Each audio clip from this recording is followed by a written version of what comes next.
हमारा आज का जो लेक्चर है ना वो है कॉन्फ़िगरेशन मैनेजमेंट का। हम बहुत सारी मशीनें बनाते हैं, हमारे पास बहुत सारी मशीनें होती हैं, डिफरेंट कामों को यूज़ कर रहे होते हैं। कोई हम प्रोडक्शन के यूज़ कर रहे होते हैं, कोई हम टेस्टिंग एनवायरनमेंट के लिए यूज़ कर रहे होते हैं, कोई हम अपने पर्सनल इस्तेमाल के लिए उसको यूज़ कर रहे होते हैं। बाज़ वक़्त हमें इन सब जगहों पे कोई एक ही एनवायरनमेंट चाहिए होती है। मिसाल के तौर पे हो सकता है कि आपको कोई नोड की एप्लीकेशन चलानी है तो आपको सब पे नोड चाहिए। या हो सकता है कि आपको सबके ऊपर कोई डॉकर कंटेनर के अंदर कोई एप्लीकेशन चलानी है तो आप सबको कोई डॉकर कंटेनर चाहिए। यानी कि एटलीस्ट वहाँ पर डॉकर इंस्टॉल हुआ हो, आपको सब जगहों पे चाहिए। फिर ऐसा भी होता है कि बाज़ औक़ात आप के पास कोई नया रिसोर्स आता है, तो आपको उस नए रिसोर्स को कोई एक नया वीएम देना पड़ता है। उस वीएम के ऊपर बाज़ का रिक्वायरमेंट होती है कि वो तमाम चीज़ें पहले से इंस्टॉल हों, जो कि उसको being a developer, being a QA, being a DevOps, जो काम भी वो करना चाह रहा है, बीइंग दैट पर्सन वो तमाम चीज़ें उसमें इंस्टॉल हों। तो एक तरीका-कार तो ये है कि हम जैसे ही कोई चीज़ सेटअप करें या कोई चीज़ को देखें, हम उसके ऊपर जाकर जो है वो मैन्युअली डिप्लॉय करें, ठीक है? एक हद तक तो फिज़िबल होता है, लेकिन हर जगह फिज़िबल नहीं होता। मिसाल के तौर पे रिसेंटली मैं एक प्रोजेक्ट पे काम कर रहा हूँ, तो उस पे लाइक तकरीबन 56 मशीन्स हैं। अब 56 मशीन्स के ऊपर हमें हर एक पे डिप्लॉय करना है उसका मॉनिटरिंग सॉल्यूशन। अब मॉनिटरिंग सॉल्यूशन डिप्लॉय करना तो आसान है, लेकिन मसला ये है कि मैं बार-बार 56 मशीन पे जाकर डिप्लॉय करूँगा तो ये एक हैसल है मेरे लिए। और अगर मैं डिप्लॉय कर भी दूँ, तो डिप्लॉय करने के बाद अगर उसको अपडेट करना है या उसपे कुछ नई चीज़ ऐड करनी है, तो फिर मैं क्या तमाम 56 मशीन्स ओपन करूँगा? ये एक मुश्किल काम है। तो हमारे पास कोई एक ऐसी जगह होनी चाहिए जहाँ से हम इसको ट्रैक कर सकें, हम कंट्रोल कर सकें और हम देख सकें कि जनाब आपकी जो रिक्वायरमेंट है, वो पूरी हो रही है कि नहीं हो रही। ठीक है? अच्छा, अब एनसिबल क्या है? एनसिबल is one of the main tool जो कि हमारी हेल्प करता है इस काम के अंदर। हम क्या करते हैं, हम एनसिबल को किसी एक जगह पे डिप्लॉय कर लेते हैं। वो एक जगह आपका अपना लैपटॉप हो सकता है, वो एक जगह कोई भी सेंट्रलाइज़्ड मशीन हो सकती है जो कि आपकी कंपनी में तमाम लोग यूज़ कर रहे हो। और उसके बाद हम क्या करते हैं, उसके बाद हम बाकी जितनी भी हमारे पास मशीनें होती हैं, उनको लिंक कर देते हैं उस मशीन के थ्रू। अ, और उस लिंक करने का तरीकाकार को हम लाइक स्क्रिप्ट के थ्रू करते हैं। हम एक फ़ाइल बना देते हैं, उसमें तमाम एंट्रीज़ डाल देते हैं। वो मैं दिखाता भी हूँ पहले आपको। तो जब हम फिर एनसिबल को रन करते हैं, तो हमारे पास जितनी भी ऑप्शंस अवेलेबल होती हैं, जितने भी हमारे पास मशीनें अवेलेबल होती हैं, उन तमाम मशीनों के ऊपर एनसिबल जो है वो सेम चीज़ें रन करता है। ये काम एनसिबल करता है। एनसिबल अगेन एक ओपन सोर्स है, आपको इसके लिए पैसे देने की ज़रूरत नहीं है। कोई बंदा डिप्लॉय कर सकता है, कहीं भी डिप्लॉय कर सकता है। आप इसके ज़रिए कॉन्फ़िगरेशन मैनेजमेंट कर सकते हैं, डिप्लॉयमेंट कर सकते हैं, चीज़ों को ऑटोमेट कर सकते हैं। आपके लिए जो है वो इसका जो कोड टाइप इसका जो फ़ॉर्मेट है, जो इसका फ़ाइल्स बनाते हैं, वो एक वायमल फ़ॉर्मेट में है, जो कि बहुत आसान है। इसके लिए आपको कोई एजेंट इंस्टॉल करने की ज़रूरत नहीं होती किसी जगह पर। अ, आपको जो है वो कोई अच्छा फिर इसके अलावा इसकी जो है ना चूँकि एंसिबल बहुत ज़्यादा यूज़ होता है तो बहुत सारे लोगों ने इसके डिफरेंट मॉड्यूल्स बनाए हुए हैं जो बिल्ड इन अवेलेबल है। आपको कोई स्पेसिफिक रिक्वायरमेंट है, कोई स्पेसिफिक चीज़ इंस्टॉल करनी है, आपको एक-एक स्टेप्स लिखने की ज़रूरत नहीं है। रिमेंबर हमने जेnkins में लिखा था लाइक डॉकर अ बिल्ड डॉट समथिंग करके फिर डॉकर रन किया था। तो 2-3 स्टेप्स में हमने अपने स्टेप्स लिखे थे। तो अगर आप इन 2-3 स्टेप्स को कोई बंदा पहले से लिख ले और आप बस उसका नाम यूज़ कर लें तो हम उसको मॉड्यूल कहते हैं। तो यहाँ पर बहुत सारे मॉड्यूल्स ऑलरेडी अवेलेबल है और बहुत बड़ी लाइब्रेरी है जिन्हें बहुत कॉम्प्लेक्स सिनेरियोज़ जो को ऑलरेडी लिखा हुआ है। हम उस मॉड्यूल्स को डायरेक्ट इस्तेमाल कर सकते हैं। ये एक बहुत बड़ा फ़ायदा है एनसिबल का। दूसरा पे एनसिबल जो है वो अगेन आपकी सॉफ्टवेयर इंस्टॉलेशन में, आपके नेटवर्क बिल्ड करने में, उसकी कॉन्फ़िगरेशन करने में और इवन कि क्लाउड प्रोविज़न करने में जिसको इंफ्रास्ट्रक्चर एज़ अ कोड कहते हैं उसमें भी हेल्प करता है। इसलिए आजकल कुछ लोग एनसिबल को इंफ्रास्ट्रक्चर एज़ अ कोड में भी रखते हैं। लेकिन इंफ्रास्ट्रक्चर एज़ अ कोड के कुछ स्ट्रॉन्ग कैंडिडेट ऑलरेडी अवेलेबल है जिनकी मौजूदगी की वजह से हम अमूमन एनसिबल को उस कामों के लिए यूज़ नहीं करते, जो कि हम पढ़ेंगे शायद नेक्स्ट एक आध क्लास में। तो ये ओवरऑल एनसिबल का छोटा तारुफ है। मेन टॉपिक है हमारा कॉन्फ़िगरेशन मैनेजमेंट। हमें समझना चाहिए कॉन्फ़िगरेशन मैनेजमेंट क्या होती है और हम कैसे कर सकते हैं। उसके लिए आप एंसिबल टूल करना चाहें, वेल एंड गुड। आप ये शेफ यूज करना चाहें, well and good. It's up to you कि आपने डिसाइड करना है कि आप क्या चीज यूज करना चाह रहे हैं। हम थोड़ा सा इनका डिफरेंस भी देखेंगे अभी, और हम लाइक इसको प्रैक्टिकल भी करने की कोशिश करेंगे कि हमने करना कैसे है। ठीक है। अच्छा, अब शेफ क्या है? शेफ भी एक इसी तरह का एक टूल है। इसको आप कॉन्फ़िगरेशन मैनेजमेंट टूल कह सकते हैं, इंफ्रास्ट्रक्चर एज ए कोड कह सकते हैं। ठीक है। हम वो तमाम काम जो एंसिबल में कर सकते हैं वो हम शेफ के अंदर भी कर सकते हैं। आप कह सकते हैं फ़र्क क्या है? अगेन हर हर हर टूल्स है। इस तरह के हमने लास्ट टाइम जेंकिन्स की बात की, तो जेंकिन्स के मुतबादल में हमारे पास गिटलैब सीआई अवेलेबल था, हमारे पास गिटहब सीआई अवेलेबल था, हमारे पास कोड फॉर्मेशन अवेलेबल है जो कि अज़ूर में होता है। तो code formation code pipeline available है जो कि अज़ूर में होता है। हमारे पास लाइक डिफरेंट ऑप्शन अवेलेबल होते थे, लेकिन तभी हमने जेंकिन्स को चूज़ किया। इससे जेंकिन्स मार्केट में थोड़ा ज़्यादा परसिस्टेंट है। अब chef is also a good tool, लेकिन मार्केट में इस वक़्त ज़्यादातर जो है वो एंसिबल चलता है। अच्छा, चलने का मतलब एक और भी होता है। चलने का मतलब ये होता है कि अगर दोनों फ्री सॉफ्टवेयर है और ओपन सोर्स है, तो आप दोनों की जो है वो बहुत सारी लाइब्रेरीज़ कुछ ना कुछ अवेलेबल होंगी, लाइक बिल्ट इन काम जो कि आप करना चाहते हैं। तो एक चीज़ जो ज़्यादा यूज़ होती है, उसकी बिल्ट इन लाइब्रेरीज़ ज़्यादा मिल जाएँगी आपको। इसका मतलब ज़्यादा कॉम्प्लेक्स सिनेरियोज़ के बने-बनाए सॉल्यूशन ऑलरेडी अवेलेबल होंगे। और जो दूसरा टूल होता है, बाज़ औक़ात वो भी अच्छा होता है, लेकिन आपको उसकी यूज़ेबिलिटी जो है ना वो इतनी अच्छी नहीं लग रही होती। लेकिन देखिए, अज़्यूम करें जैसा कि ये शेफ़ है, ये रूबी टूल के अंदर बना है। तो अगर आपकी कंपनी ऑलरेडी रूबी यूज़ करती है और उसमें काम कर रही है, तो हो सकता है कि बेस्ट ऑप्शन आपके लिए शेफ़ हो, आप शेफ़ पे जाना चाहते हो। फिर शेफ़ का एक और डिफ़रेंस है, वो मैं आगे चल के बताता हूँ, जब डिफ़रेंस पे बात करेंगे। बेस्ट शेफ़ के अंदर हम इसको जैसे नाम से है शेफ़, मूवी तौर पे कुकिंग के लिए के हवाले से हम जानते हैं इसको। तो जो इसके अंदर टर्मिनोलॉजीज़ हम यूज़ करते हैं, वो कुक बुक्स, रेसिपीज़ यूज़ करते हैं। यानी जो वायमल फाइल्स बनती हैं, या जो आप रूबी बेस्ड फाइल्स बनाते हैं, आप उसको कुक बुक्स या रेसिपीज़ कहते हैं यहाँ पर। जबकि एनसीबल में हम इसको डिफरेंट तरह यूज़ करते हैं। तो ये शेफ़ है। दोनों का काम एक ही है कि हम कॉन्फ़िगरेशन को मैनेज करें। जब हम एक एग्ज़ाम्पल करेंगे इसकी, तो आप मज़ीद बेहतर तरीके से समझ सकेंगे कि हम इसको इस्तेमाल कैसे करें। तो ये इसमें स्ट्रक्चर चेंज हो सकता है? स्ट्रक्चर चेंज से क्या मुराद है आपकी? मतलब कि आप कह रहे हैं ना कि बने बनाए मिल जाते हैं, अगर बने बनाए यूज़ कर रहे हैं तो उसमें अपने मुताबिक चेंजेस कर सकते हैं? हाँ, आप ट्वीक कर सकते हैं, बिल्कुल कर सकते हैं। और जब बने बनाए मिल जाते हैं, फ्लेक्सिबिलिटी है। बेसिकली उसके अंदर ना आपको वेरिएबल्स दिए गए होते हैं कि आप इन वेरिएबल्स की वैल्यू सेट कर दें, तो आपको उसकी ये आउटपुट मिल जाएगी। तो वेरिएबल्स चूंकि ऑलरेडी अवेलेबल होते हैं, तो आप मोस्टली उसको कस्टमाइज ही कर रहे होते हैं। एज इट इज का मतलब ये नहीं होता कि वो आपने बस रन किया तो वो स्पेसिफिक आउटपुट ही आपको दे। तो वो जो इनपुट मतलब कि स्लीपिंग एज़ ऑप्शन है, इट इज़, जी, एज़ इट इज़ उठा के हम यूज़ नहीं कर सकते। हाँ, आपको कुछ ना कुछ ट्वीक करना पड़ता है। वो पैरामीटर्स जी। की आपको अवेलेबल होते हैं, आपको पैरामीटर्स अपने डालने पड़ते हैं। आप देखिए ना, एक पैरामीटर है, उसको nginx डिप्लॉय करना है। अब nginx डिप्लॉय करने के बाद उसको नहीं पता कि आप कौन-सी पोर्ट ओपन करना चाह रहे हैं। उसको नहीं पता कि आप nginx को वाया डॉकर इंस्टॉल करना चाह रहे हैं या आप उसको सिस्टम में इंस्टॉल करना चाह रहे हैं। तो ये डिफरेंट सिनेरियोज़ हो सकते हैं ना। तो ये सिनेरियोज़ आपने अपने रिक्वायरमेंट के मुताबिक बताने हैं। तो अगर आपको किसी में कोई इश्यू नहीं है, तो बस जो भी अवेलेबल होगा बस आप उसको इस्तेमाल कर लेंगे। लेकिन अगर आपकी स्पेसिफिक रिक्वायरमेंट है, बस कहीं पे रिक्वायरमेंट होती है कि आपने डॉकर यूज़ नहीं करना।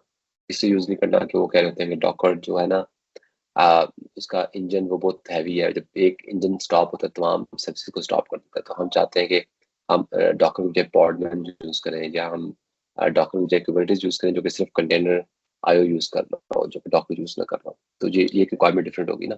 फिर आपको इस रिक्वायरमेंट के मुताबिक देखना पड़ेगा कौन सा मॉड्यूल इंस्टॉल करना है आपने। तो हुँ। ये अगेन रिक्वायरमेंट ज़रूरत के मुताबिक चेंज होती है। लेकिन most of the time requirement बहुत सिंपल होती है। इवन के ये अक्सर भी आप शायद फेस करते हो, अगर आप किसी लोगों ने किसी ने देखी हो डेवऑप्स की कोई ओपनिंग आई हो, और आप उसकी जॉब डिस्क्रिप्शन देखें, उसमें बहुत सारी चीज़ें लिखी होती हैं कि आपको फलाँ काम भी आना चाहिए, फलाँ काम भी आना चाहिए, फलाँ काम भी।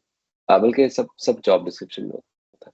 इसका मतलब ये नहीं होता कि आपने एक्चुअल में जॉब पे जाने के बाद तमाम काम करने हैं, ऐसा मतलब नहीं होता। वो सिर्फ देखना चाह रहे होते हैं कि यार फ्यूचर में हमें ये काम करना पड़ेगा, तो अगर किसी बंदे को आता है पहले से तो अच्छी बात है, आ जाए यार। वरना अमूमी तौर पे लाइक 70-80% लोग बेसिक्स काम कर रहे होते हैं, और बेसिक काम होता रहना होता है। सर बेशुमार तो टूल हैं इसमें। बिल्कुल। अच्छा, इसमें एक और चीज, बीइंग ए डेवऑप्स क्या काम है हमारा? बीइंग ए डेवऑप्स काम है कि हमें कोई भी टूल दे दिया जाए, हम उस टूल को इम्प्लीमेंट करेंगे, उस टूल को यूज कर लेंगे। जैसे कि हम हर टूल नहीं सीख सकते, और ऐसा हो भी नहीं सकता कि एक डेवऑप्स ने हर टूल पे काम किया हो, इट्स इम्पॉसिबल। लेकिन हाँ, हम ये कह सकते हैं कि बीइंग ए डेवऑप्स, हम हमें हर चीज का आइडिया है कि चीजें कैसे चलती हैं। आप हमें कोई भी टूल बता दें कि किस काम को यूज करना है, so will do our R&D और वी कैन डू दैट। तो ये अप्रोच हमें हेल्प करती है बीइंग ए डेवऑप्स कोई भी काम करने के लिए। ठीक है। Yes sir. फिर आगे चलते हैं। अच्छा, अब कंपैरिजन क्या है इनका, फर्क क्या है? एक फर्क तो ये है कि जो मैंने आपको पहले बताया कि एनसिबल एक ज्यादा पॉपुलर ऑप्शन है, तो हमारे पास इसके बने बनाए ऑप्शन अवेलेबल है बहुत। दूसरी बात, इसके अंदर वायरलेस सिंटैक्स है, वायरलेस सिंटैक्स से लोग बहुत ज्यादा फेमिलियर है। जबकि शेफ के अंदर एक रूबी बेस जो है सिंटैक्स है, जो कि थोड़ा सा डिफरेंट है। तो बाज लोग जो फेमिलियर नहीं होते, वो उनको एनसिबल आसान लगता है, एनसिबल पे आ जाते हैं। फिर जो मेन डिफरेंस है ना, वो है एजेंटलेस और एजेंट बेस्ड होने का। जो शेफ है वो अपना एजेंट इंस्टॉल करता है, समझ लेंगे एक सॉफ्टवेयर इंस्टॉल करता है वहाँ पर, जो कि बाकी काम कर रहा होता है। जबकि एनसिबल अपना सॉफ्टवेयर इंस्टॉल नहीं करता, क्योंकि एनसिबल जो की कम्युनिकेशन है वो वाया एसएसएच कीज के थ्रू होती है। आपने जो भी यूजर बनाया, बाय डिफॉल्ट अमूमन हम एनसिबल यूजर ही बनाना पसंद करते हैं। एक स्पेसिफिक यूजर हो, बताओ यार कि एनसिबल यूजर ही बन रहा है, एनसिबल यूजर ही तमाम काम कर रहा है। तो हम एनसिबल यूजर की जो कीज हैं, एसएसएच कीज, वो हम जो है मशीन के अंदर डाल देते हैं। आप में से सबको एसएसएच कीज का तो आइडिया है कि नहीं? जी यस सर। सर। जी सर। गुड। तो एसएसएच कीज कितनी होती हैं, लाइक उसके कितने हिस्से होते हैं? 2 होते हैं सर। गुड। कौन कौन से वाला? एसएस और एसएसएच। पब्लिक और प्राइवेट। हाँ बिल्कुल, पब्लिक और प्राइवेट की। अच्छा, अब मुझे ये बताइए कि पब्लिक की हम डालते हैं जिस मशीन को हमने यूज करना है, या प्राइवेट की डालते हैं वहाँ पर? सर क्या पूछा? दूसरी मशीन में सर, जी, दूसरी मशीन पर। वो तो सर पब्लिक डालते हैं। आप नाम से पता ना, जरा प्राइवेट का मतलब तो है प्राइवेट। प्राइवेट अगर हम किसी और को दे रहे हैं तो इसको तो प्राइवेट में देंगे। तो पब्लिक की होती है इस काम के लिए कि हम कहीं भी दूसरी जगह यूज कर सकें। उमर साहब, मुझे क्वेश्चन है कि ऐसे कि हम जी जी। बाय डिफॉल्ट किसी भी लिनक्स मशीन में जनरेट कर सकते हैं, या उसके लिए कोई टूल चाहिए होता है हमें? लिनक्स मशीन में तो आपको टूल की जरूरत नहीं है, इसलिए इसमें बिल्ड इन टूल अवेलेबल होता है, एसएसएच डैश कीजन के नाम से। विंडोज के अंदर और लिनक्स में और जिस मैक ओएस में बाज का टूल इंस्टॉल नहीं होता, तो आपको इंस्टॉल करना पड़ता था। जी ठीक है। ठीक है, गुड हो गया। अच्छा, एंसिबल जो है ना, वो अमूमी तौर पे हम लाइक कॉन्फ़िगरेशन मैनेजमेंट में ज़्यादा यूज़ करते हैं। तो शेफ है ना, बाज़ औक़ात वो कुछ थोड़े कॉम्प्लेक्स सिनेरियोज़ में लोग प्रेफ़र करते हैं, जिसमें आपको अ, एक बड़े लेवल पे काम करना है और आपको डिज़ायर्ड स्टेट चाहिए हो। अब अगर डिज़ायर्ड स्टेट क्या होती है, मैं आपको एक्सप्लेन करता हूँ। डिज़ायर्ड स्टेट इस तरह से कि आप अगर मायसीक्वल में काम कर रहे हैं, तो आपकी जितनी भी क्वेरीज़ लिखी गई हैं, वो MySQL specific version like for the 5.7, 5.6 के मुताबिक हो। लेकिन जो नेक्स्ट कोई चीज़ आ रही हो, हो सकता है माईसीक्वल के 7 या 8 वर्जन के मुताबिक हो। आपकी क्यूरीज सारी 5.7 के मुताबिक है, तो आप इंश्योर ये करें कि माईसीक्वल जितने भी इंस्टॉल हो रहे हैं 5.7 से ऊपर के ना हो। ठीक है। तो आल्दो ये एनसिबल पे इंश्योर करता है, लेकिन शेफ में इसका कंट्रोल थोड़ा ज़्यादा है। तो ये इसका प्रॉस है इसका। लेकिन अगेन, जो कॉन की बात की थी हमने कि जो एजेंट वाला है कि आपको हर एक में एजेंट जाकर इंस्टॉल करना पड़ता है, तो ये एक थोड़ा सा लंबा काम है। जबकि जो एनसिबल है, आपको और फिर लाइक शेफ में ये भी इंश्योर करना पड़ेगा वो एजेंट चल रहा है, वो बंद तो नहीं हो गया। जबकि एनसिबल में ऐसी कोई कहानी नहीं है। एनसिबल में आपको कोई एजेंट नहीं चाहिए, बल्कि एक बार अगर आपने एसएस की अपनी इंस्टॉल कर दी है उसके अंदर, आप उसको किसी वक्त भी यूज कर सकते हैं। वो उसको इस तरह यूज करेगा जिस तरह कि एक एक्सटर्नल यूजर लॉग इन करके यूज करता है। तो ये एनसिबल और शेफ में फर्क है। ठीक है, clear? Yes sir. Yes sir. जी सर। आगे चलते हैं। अच्छा, अब एनसिबल हम किस किस कामों के लिए यूज करते हैं? मसलन कुछ एग्जांपल है कि आपने एक वेब सर्वर सेटअप करना है, आपको अपाची इंस्टॉल करना है मल्टीपल होस्ट के ऊपर, आप एनसिबल के थ्रू कर सकते हैं। आपको कोई पैचेस जो है वो लगाने लगाने हैं, एक लाइक प्रोटोबफ एक लाइब्रेरी है। आई रिमेम्बर कुछ अर्सा पहले उसका एक इशू आया था, कोई उसमें सिक्योरिटी बग आया था, तो तमाम जगह प्रोटोबफ लाइब्रेरी का जो है वो अपडेट करना पड़ा था। तो इस तरह के सिनेरियोज बहुत सारे हो सकते हैं, तो आपको तमाम पैचेस लगाने पड़ते हैं बाज़ औक़ात। फिर ऐसा भी होता है कि आप कोई यूज़ कर रहे हैं ऑफिशियल ओएस, जैसा कि रेड हैट है जो कि पेड वर्जन है, तो जैसे ही उसकी कोई सिक्योरिटी अपडेट आई है तो यू नीड टू इंश्योर कि सिक्योरिटी अपडेट इंस्टॉल हो जाए, उस कामों के लिए आप यूज़ कर सकते हैं, वगैरह वगैरह। लास्ट वाली चीज़ है क्लाउड प्रोविजनिंग, जिसको हम इंफ्रास्ट्रक्चर एज़ अ कोड भी कहते हैं, कि आप इससे वर्चुअल मशीनें और लोड बैलेंसर भी बना सकते हैं, लेकिन अमूमन हम ये काम एंसिबल से नहीं लेते। हम इस काम को लेते हैं टेराफॉर्म से, या क्लाउड फॉर्मेशन से, या आर्म जो यूज़ होता है एज़्योर में, या फिर क्लाउड फॉर्मेशन एडब्ल्यूएस में यूज़ होता है। और हम जो है वो टेराफॉर्म को पढ़ेंगे इसके बाद। तो ये एग्जाम्पल से कुछ। इस तरह अगर हम शेफ की बात करें तो शेफ में भी हम इंफ्रास्ट्रक्चर प्रोविजन कर सकते हैं, मल्टी क्लाउड को एक जगह मैनेज कर सकते हैं, कुछ कंप्लायंस को एनफोर्स कर सकते हैं। एनफोर्समेंट वाला पार्ट शेफ में बेहतर है कि आप बता सकते हैं कि इससे आगे वर्जन ना पड़े किसी स्पेसिफिक चीज़ का। तो कंप्लायंस मुराद ये भी होती है कि हम कहते हैं यार कि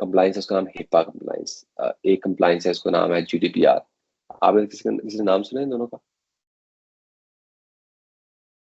नहीं सर। जी सुन। No sir.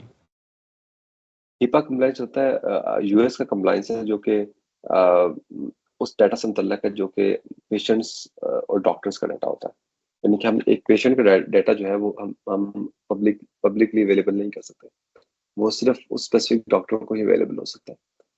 while dealing with the software you just need to ensure कि आप भी उसका डाटा एक्सेस नहीं कर पा रहे, बल्कि अगर आप तक डाटा पहुंच रहा है तो वो किसी लाइक उसका नाम नहीं पता लग रहा आपको वगैरह वैसे।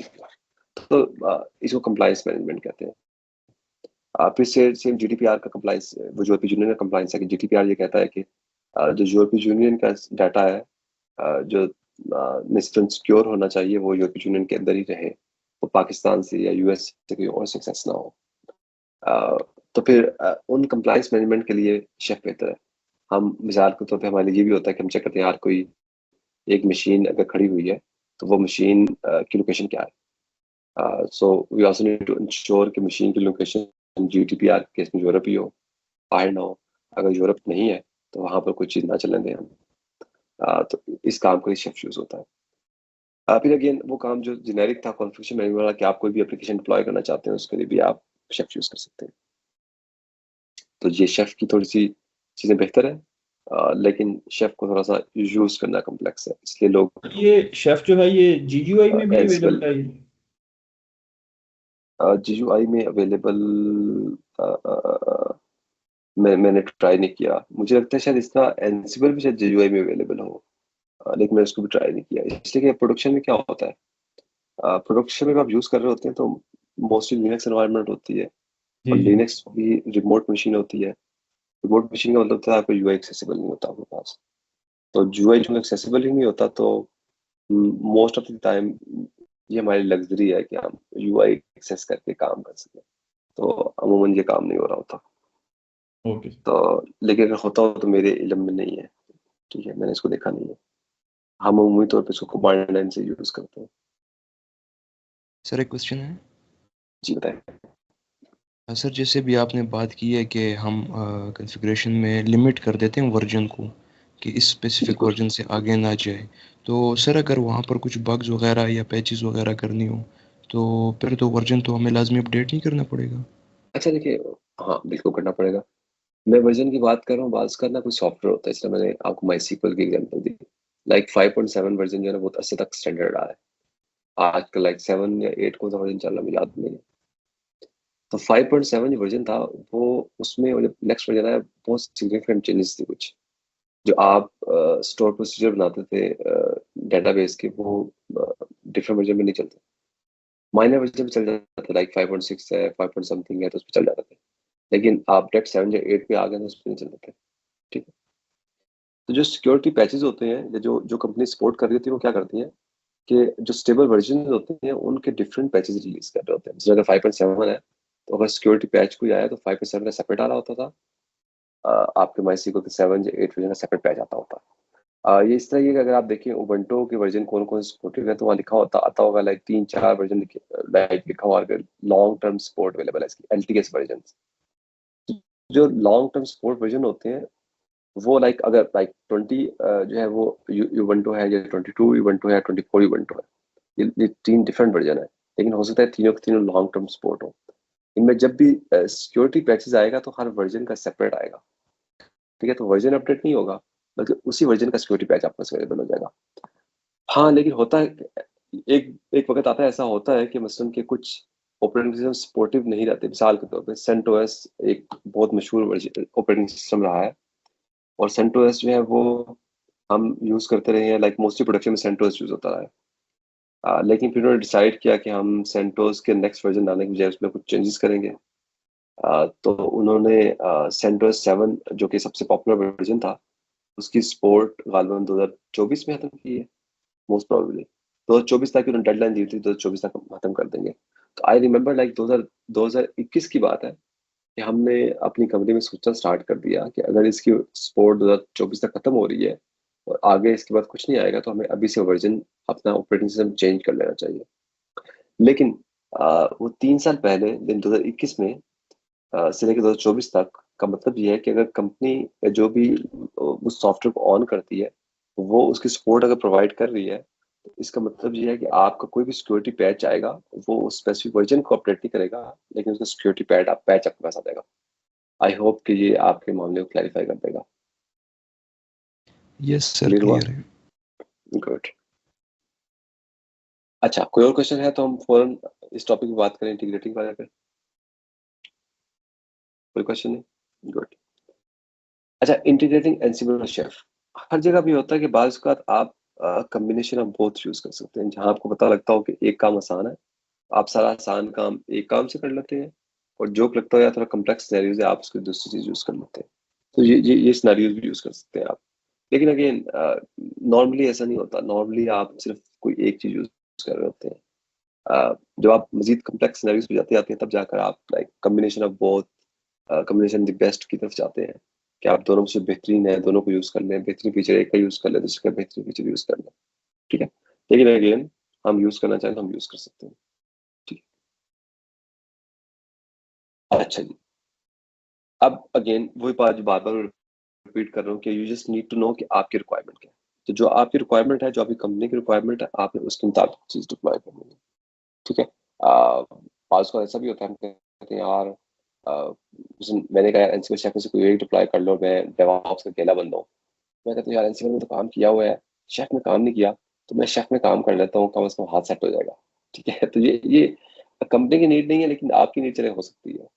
तो आपने इसमें तो चूज कर लिया, it's may be it's fine, ठीक है। इसमें कोई हर्ज नहीं है अगर आप अपनी लर्निंग के लिए कोई चूज करना चाह रहे हैं। लेकिन ये भी एक नीड हो सकती है। एक दूसरी नीड हो सकती है कि हमें आसान कोई वर्जन पे चाहिए यार कि बस जल्दी जल्दी अवेलेबल हो जाए, तो हम कहेंगे यार एंसिबल क्विक है, सब लोगों को पता है सही चलता है, बस ठीक है एंसिबल चला देते हैं। तो हमें आज करके देना है तो हमें वाईएमएल का पता है, वाईएमएल हमें आती है। वाईएमएल पहले बहुत सारे काम किए हैं, जेंकिन की वाईएमएल बनाई है हमने, फलाना की वाईएमएल बनाई है, तो हम इसी में काम कर रहे हैं। लिनक्स डिप्लॉय करते हैं उसकी वाईएमएल फाइल होती है, बल्कि लिनक्स में जितनी डिप्लॉय करते हैं सबकी वाईएमएल फाइल होती है। तो हाँ, हम इसको, ये भी एक नीड हो सकती है आपकी। तो अगर आपकी नीड है तो आप इस पे जा सकते हैं। फिर अगेन आपको देखना है कि आप क्या इंफ्रास्ट्रक्चर से कोड यूज करना चाह रहे हैं या आप सिर्फ कॉन्फ़िगरेशन मैनेजमेंट करना चाह रहे हैं।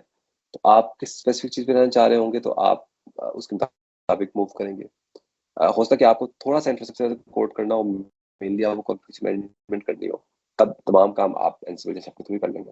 अगर आपको लगे यार इंफ्रास्ट्रक्चर कोड काफी सारा है और सेपरेट पार्ट जो है ना वो कॉन्फ़िगरेशन मैनेजमेंट का, तो आप दोनों को सेपरेट रख सकते हैं। एक Terraform infrastructure as a code के लिए यूज कर लेंगे और एक आप एंसिबल या शेफ यूज कर लेंगे इस काम के लिए।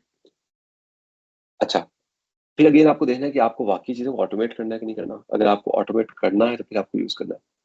देखिए, ऑटोमेशन उस चीज़ की होती है जहाँ पे रेपिटेटिव एफर्ट इन्वॉल्व हो। जहाँ रेपिटेटिव एफर्ट इन्वॉल्व नहीं हो रही ना, जहाँ आपने एक दफ़ा ही इंस्टॉल करना है, जैसे एक मशीन है आपने एक दफ़ा जाके एक चीज़ इंस्टॉल कर देनी है, तो उसके लिए आपको एंसिबल एक ओवरकिल है, आपको आपको आपको यूज़ नहीं करनी चाहिए।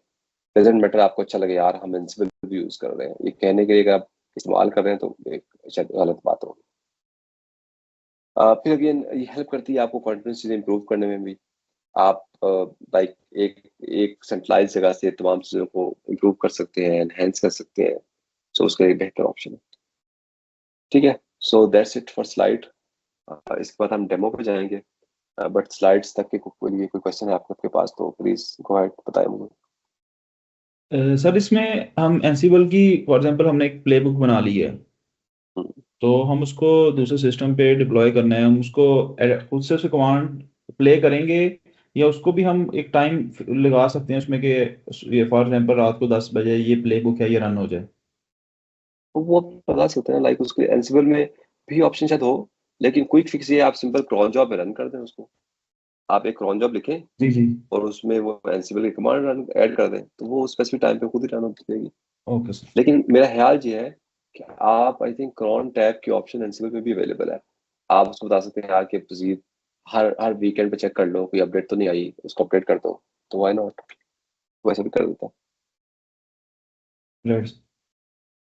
अच्छा जी, अगेन आपको इंस्टॉलेशन गाइड जो है वो मिल जाएगी चैट जीपीटी पे भी, but most of the time वहाँ पर अपडेटेड नहीं होती चीज़ें। So best option go for default website जहाँ पर एंसिबल अवेलेबल है। आपको सिंपल यहाँ एंसिबल इंस्टॉल पे जाएंगे, आपको ऑप्शन मिल जाएगी, इंस्टॉलेशन गाइड मिल जाएगी आपको। आप चूज करें आपका ऑपरेटिंग सिस्टम कौन सा है, विंडो है विंडो चूज कर लें, विंडोज चूज कर लें। बट अगेन मैं जिस तरह पहले भी कह रहा था कि आप विंडोज यूज कर रहे हैं तो just don't install Windows Ansible, बल्कि विंडोज के अंदर डब्ल्यूएसएल इस्तेमाल करें, उसके बाद डब्ल्यूएसएल जो भी आप ऑपरेटिंग सिस्टम यूज कर रहे हैं वो यूज करें, तो आपको लिनक्स की लाइक इन हाउस चीजें मिल जाएंगी आपको। तो आप ये काम कर सकते हैं, यहाँ से इंस्टॉलेशन कर सकते हैं। ठीक है, मेरे पास मैक है, मैंने मैक पे इंस्टॉलेशन की हुई है, मैं आपको खुद दिखा देता हूँ। तो ये इंस्टॉलिंग ऑपरेटिंग विद पिप आप मैक में कर सकते हैं। पिप इंस्टॉल होता है, पिप पाइथन का एक पैकेज मैनेजर है, पिप पी और पिप एक्सपी। तो अगर आपका पाइथन इंस्टॉल है तो आप पाइथन के थ्रू भी ये इंस्टॉल कर सकते हैं, तो मैंने इसके थ्रू किया हुआ है। तो मैं आपको दिखाता हूँ। यहाँ पर नहीं किया, लोकल वाले में किया है, पता नहीं।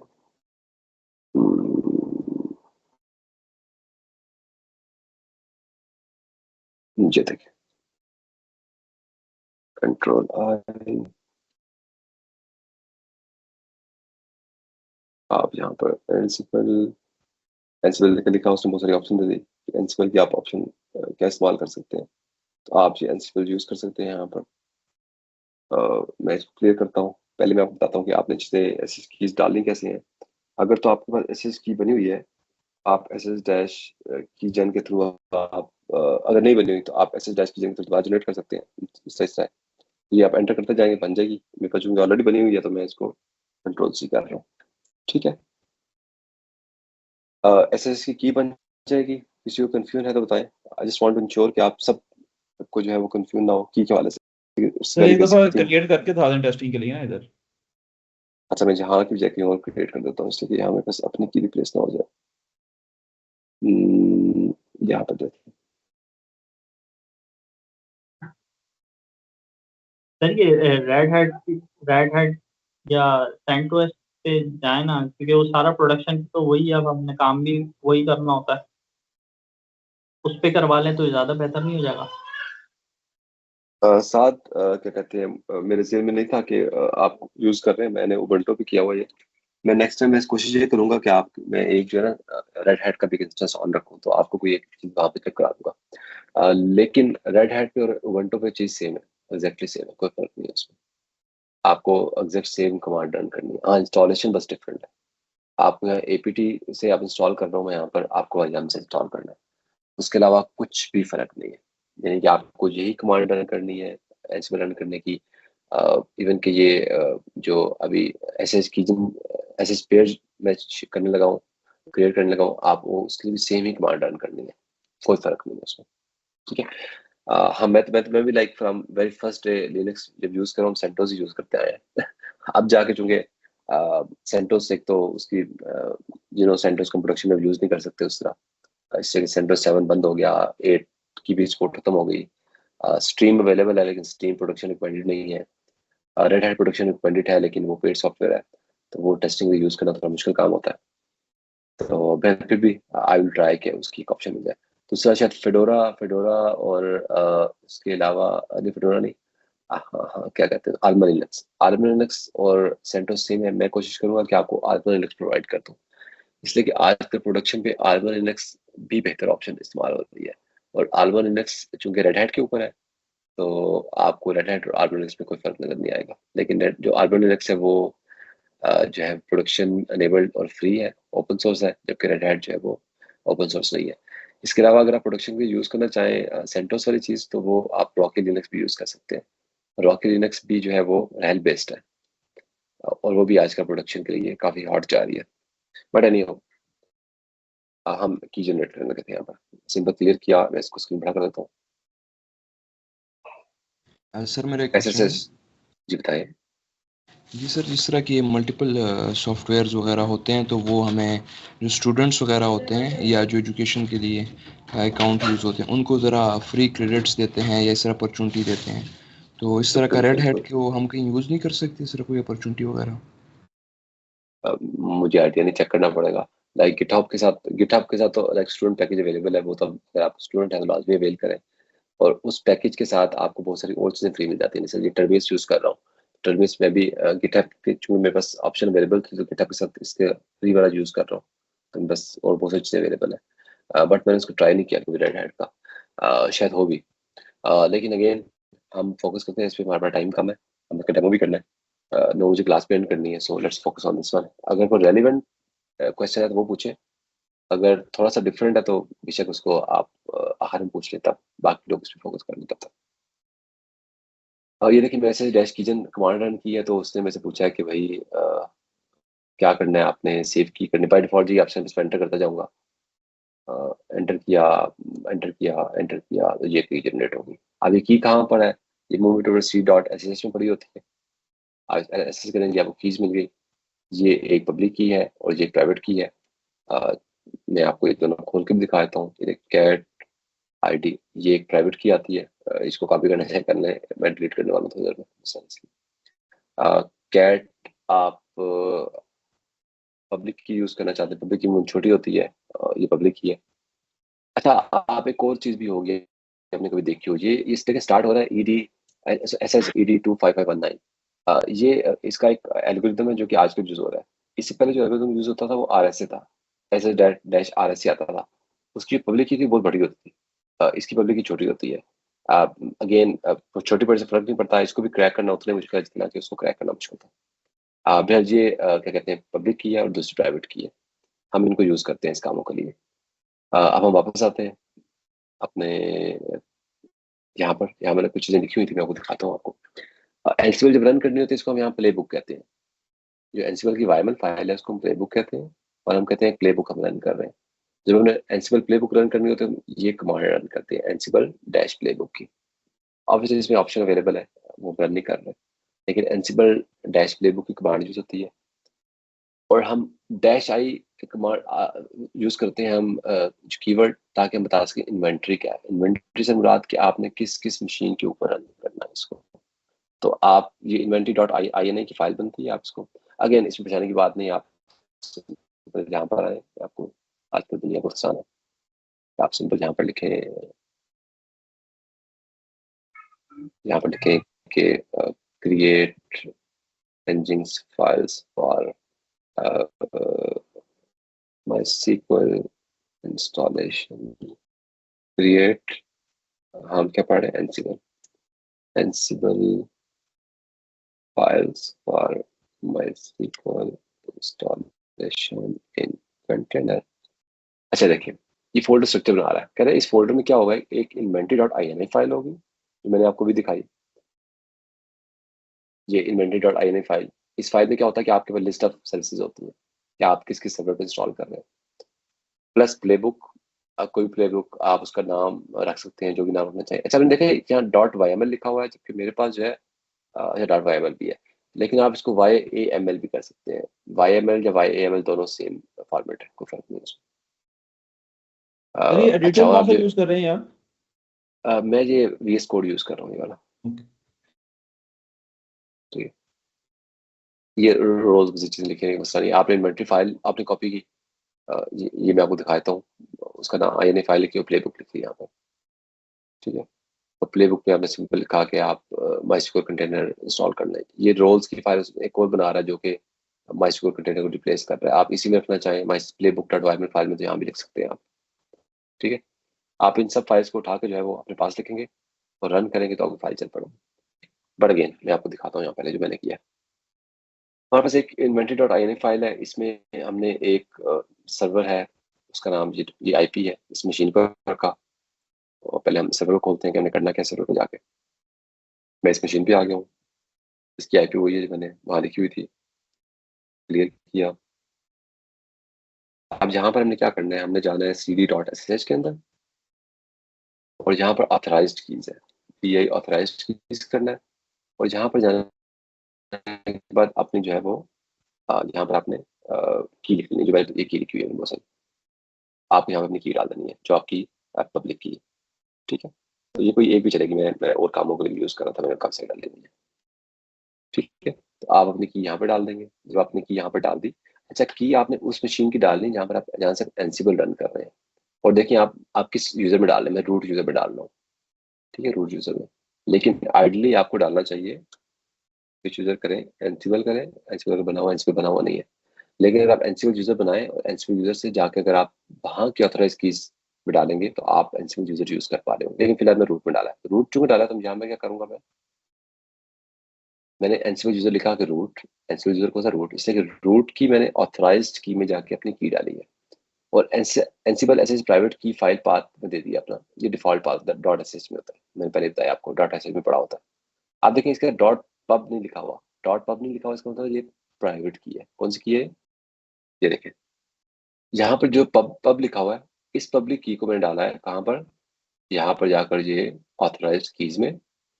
और ये जो इसकी है दूसरी की, इसमें डॉट पब नहीं लिखा हुआ, ये प्राइवेट की है।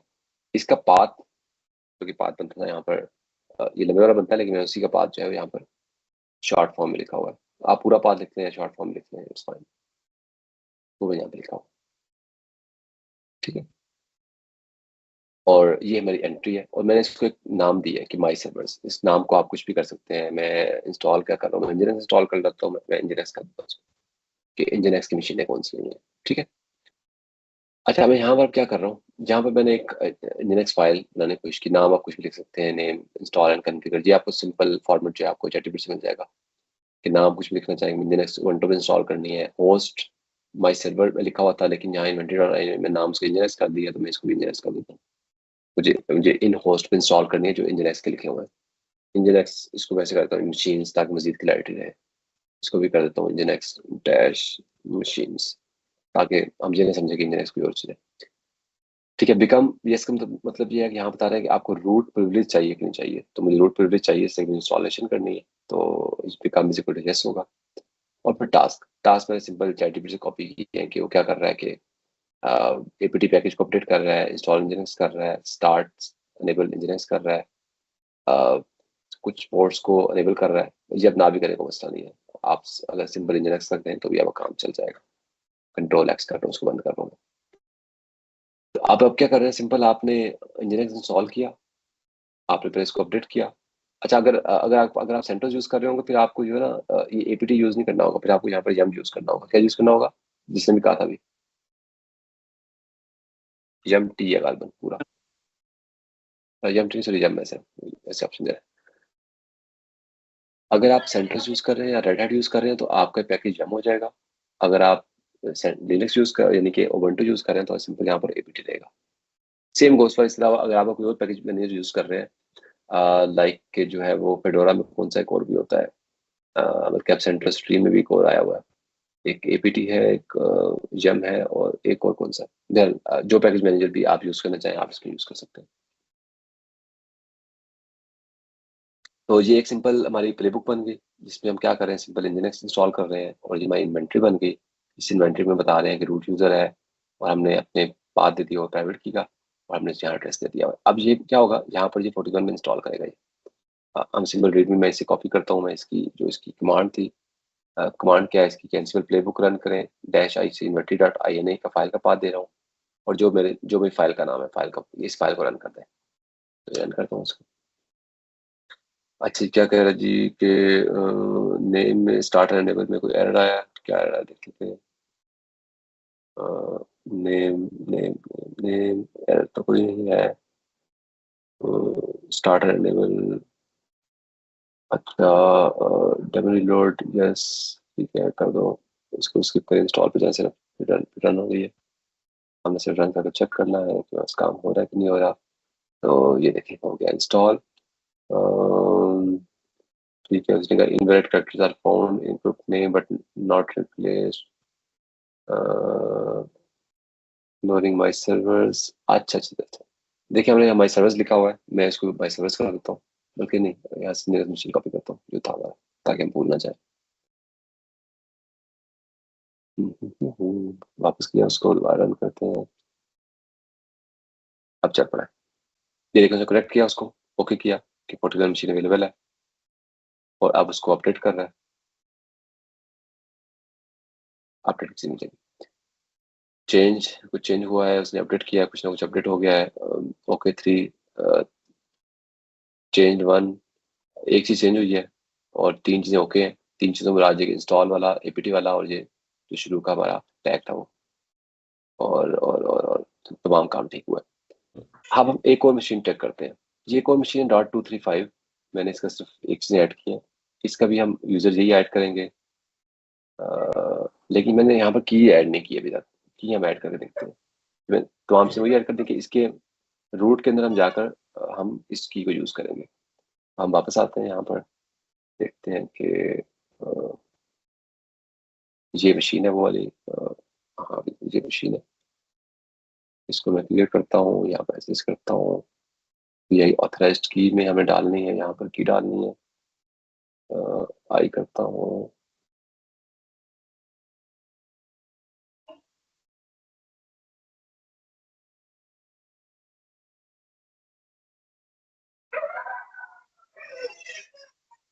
वीआई में लास्ट में पहुंचने की शॉर्ट की क्या होती है, किसी को पता है? रिपीट करें सर। है? वीआई के अंदर लास्ट में पहुंचने की क्या शॉर्ट की होती है? शिफ्ट जी। शिफ्ट जी है? नहीं, अच्छा। नहीं यार। ठीक है, हम वैसे पहुंच जाते हैं। ठीक है, पहुंच गए। अच्छा जी, और यहाँ पर हमें डालना है क्या वाला, इसकी जो हमारे पास टर्मिनल पे है, जो cd.sh फाइल में जाएंगे हम। यहाँ से हम क्या कॉपी करेंगे, पब्लिक की। क्या कॉपी करेंगे, पब्लिक की। कैट किया मैंने id.pub, ये पब्लिक की आ गई। मैंने कॉपी किया, कॉपी करके मैं इसको यहाँ जाके पेस्ट कर देता हूँ। ये मैंने क्लिक किया, पेस्ट कर दी। अब क्या हुआ हमारे पास कि हमने इस मशीन के अंदर जाकर अपने पब्लिक की पेस्ट कर दिया। अब हम इस मशीन को दोबारा रन करते हैं, इसी जो हमने स्क्रिप्ट लिखी है दोबारा रन कर देखते हैं क्या होता है। इसको मैं क्लियर कर दूँ, इसको ऊंचा कर देता हूँ। अब देखते हैं हमारे पास क्या होता है। Are you sure you want to continue connecting, yes. ये अगर आप पहली दफा को मशीन कनेक्ट कर रहे हो तो ये ऑप्शन आ सकता है आपको। पहले को फौरन ओके किया, दूसरे को समझने की कोशिश कर रहा है अभी क्या है। ये देखिए, उसने पहले को ओके किया, फिर दूसरे में थोड़ा टाइम लिया, इसलिए कि हमने अभी ऐड किया पहली दफा उसमें। तो उसने उसको देख रहा है, अब वो एक एक करके इंस्टॉल कर रहा है। अच्छा आप बताएं क्या कंफ्यूजन है आपको, उस पर बात करते हैं हम। मेन सर वाली ये पीछे आईपीज, देखते रहे आप साथ साथ। सर ये इंजीनिक्स मशीन्स हैं, ये इन्वेंट्री की जो फाइल है इसका नाम है, मींस जो हमारे पास इन्वेंट्री है। अच्छा जी, हाँ ये मैंने ये जो मैंने ग्रुप दिया ना, मैं किसी इसका नाम इंजीनियर्स मशीन दिया है कि मैं यहाँ इंजीनियर इंस्टॉल करना चाह रहा हूँ। मैं ऐसा भी कर सकता हूँ, अच्छा मैं ये कहूँ यार मशीन्स, के ठीक। हाँ मतलब मैंने यहाँ पर ना कोई और नाम दे दिया। हमने कहा भाई उबंटो, ओके ये अब उबंटो की मशीन है, सिर्फ उबंटो लिख देता हूँ कि उबंटो की मशीन में ये हो। और उसका कि मैं अगले में एक ये लिखता हूँ कि उबंटो में ये करो, और जो सेंटोस वाला है सेंटोस की लिस्ट में सेपरेट बना दूँ कि यार जो ठीक है सर। रहल लिख देता हूँ कि रहल वाली मशीन यहाँ पर होगी। ये कोई भी नाम है, आप नाम चेंज कर सकते हैं। मैं चूंकि सिर्फ इंजीनियर इंस्टॉल करना था, मैं इंजीनियर मशीन कर दिया इसको नाम। तो आप अपनी ठीक है मर्जी के सर। मुताबिक नाम चेंज कर सकते हैं। और सर ये आईपीज जो है ये कहाँ से यूज किए हैं और कौन सी ये स्पेसिफिक? यार ये आईपीस बेसिकली वो रिमोट मशीनें हैं जो मैं आपको टेस्ट करने के लिए दिखा रहा हूँ कि आपने कोई भी एक अच्छा मशीन, देखिए इंटरनेट इसका काम क्या है, जो क्या नाम है उसका, एनसिबल का काम करता नहीं है कि आप अपने एक लैपटॉप से कोई और लैपटॉप जाके सेट करें, बल्कि इसका काम ये है कि हम किसी दूसरी रिमोट मशीन को जो कि हमारे पास किसी काम के लिए पड़ी हो उसको सेट करें। तो मैं आपको उस तरह की रिमोट मशीन दिखा रहा हूँ। तो ये पब्लिक आईपीज होती हैं इनकी, इनको एक्सेस करने के लिए। आपको पता है एक्सेस कैसे करते हैं एक किसी भी रिमोट मशीन को, यस सर। कैसे करते हैं वाला? सर SSH-i, देन हमारे पास उस की का जो पाथ है जो लोकल मशीन में पड़ी हुई है, देन उसके बाद हमारे पास यूजर @ उसकी आईपी, यूजर नेम @ उसकी आईपी। ठीक है, ये उम्मीद है AWS या क्लाउड की मशीनों को इस तरह करते हैं। अगर क्लाउड की मशीनें नहीं है तो डैश आई अपना ही पाथ दे, बाय डिफॉल्ट पाथ से उठाता है, तो वो भी ठीक होता है। But yes you are right. अच्छा देखिए अभी क्या हुआ, हमारे पास दोनों मशीनों में टास्क APT पैकेज अपडेट हुआ, उसने अपडेट किया और अब उसको जो है वो इंस्टॉल इंजन कर रहा है 41 में, उसके बाद वो दूसरे में इंस्टॉल करेगा, बल्कि ये तो ओके हो चुका है, दूसरे में इंस्टॉल कर रहा है।